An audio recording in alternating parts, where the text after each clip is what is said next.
Internal migration made Turkey. Families packing up and leaving their hometowns was one of the major building blocks of our growth model. But no more, according to the new World Bank report on Turkey's transitions. Turkey is now reaching its limits regarding urbanization via internal migration. Why? When I was born in the early 1960s, 30% of Turkey's population lived in urban centers. The pace of urbanization increased further with the liberalizing reforms of the 1980s. By 1980, 44% of Turks were living in urban areas, and nowadays, around 75% of us do so. Meanwhile, in Egypt, that number was 44% in 1980 and is still around 44% today. The population shift was a critical part of Turkey's industrialization. But credit is not due to government policy, rather it is due to the ballot box. It was human interaction, a law Hayek, and not government planning that led to an almost East Asian urban transformation on the plains of Anatolia. Here is how it worked. Turks moved from rural to urban areas, where they had to look for jobs. The sectors themselves were not growing more productive, but enough people were switching from low-productivity agricultural jobs to higher productivity industrial and service sector jobs to keep the economy growing. Internal migration did not improve the economy per se, but rather shifted it to a higher gear. It certainly made the country better off, but that does not mean migration was an orderly process. When people came to the cities, they had no places in which to live.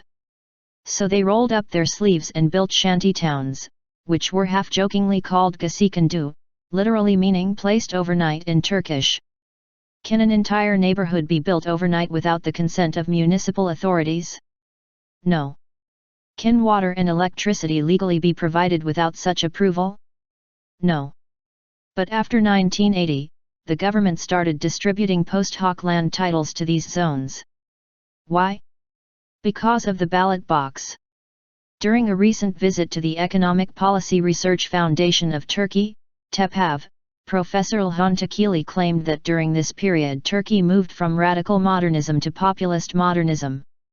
Inhabitants of the new neighborhoods had little economic power, but their votes were as important as everyone else's. Therefore, politicians had to give them something, and that something turned out to be the legal recognition of a massive real estate fait accompli.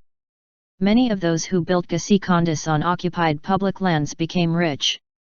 The end result was a process of unintended but inclusive growth. But we now have reached the limits of this inclusive growth strategy. At this point, it is worth quoting the World Bank's Turkey's Transitions report in full. The country will need to find new sources of growth as the benefits of structural change start to peter out. This is all the more important because it appears that in recent years, in particular, growth has been increasingly driven by domestic demand, a credit-fueled construction boom, and the rise of the service economy to support Turkey's growing cities. Productivity growth has slowed markedly since 2007 and growth has been associated with rising external imbalances. This is serious stuff. Politicians no longer have a migration boom to ride. If they want growth to continue, they need to reform the economy. Unfortunately, 2014 was a lost year. So was 2013. In fact, our politicians have not been serious about structural reforms since 2007. As things stand, I doubt they intend to correct course in 2015.